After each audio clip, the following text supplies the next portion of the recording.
नमस्कार. आपण गणेशोत्सवात गणपती बाप्पांचे विविध तोडगे उपाय जाणून घेत आहोत. आज आपण असा तोडगा जाणून घेणार आहोत जो सर्वांनाच हवा असं वाटतो. सर्वांना हवे असते ऐश्वर्य. ऐश्वर्य प्राप्त करायचे असेल त्यासाठी गणपती बाप्पांचा एक उपाय आहे.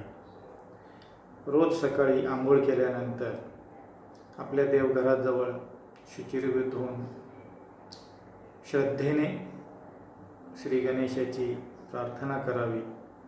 श्री गणेशाला साजूक तूप, गावठी तूप आणि गूळ यांचा नैवेद्य अर्पण करावा.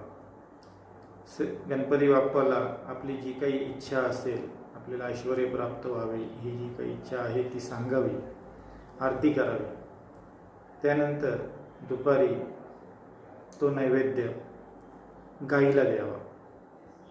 गावठी गाईला दिला तर सर्वात योग्य. हा उपाय आपण सातत्याने करत राहावे. हा उपाय काही दिवसातच आपली मनोकामना पूर्ण करेल. मात्र एक गोष्ट लक्षात ठेवावी, गणपती बाप्पा हे बुद्धीचे देवता आहे, बुद्धिदाता आहे, विघ्नहर्ता आहे. त्यामुळे ते तुम्हाला जे काही ऐश्वर्य देतील ते विघ्न दूर करून आणि बुद्धीच्या वापराने देतील. तुम्ही जर असेल माझा हरी तर देईल खाटल्यावरी या वृत्तीने बसणार तर याचा उपयोग होणार नाही. तुम्हाला तुमच्या बुद्धिमत्तेचा वापर करून, कष्ट करून, प्रामाणिकपणे प्रयत्न केले तर ऐश्वर्य प्राप्त होईल. तर आपणा सर्वांना ऐश्वर्य प्राप्त होण्यासाठी शुभेच्छा.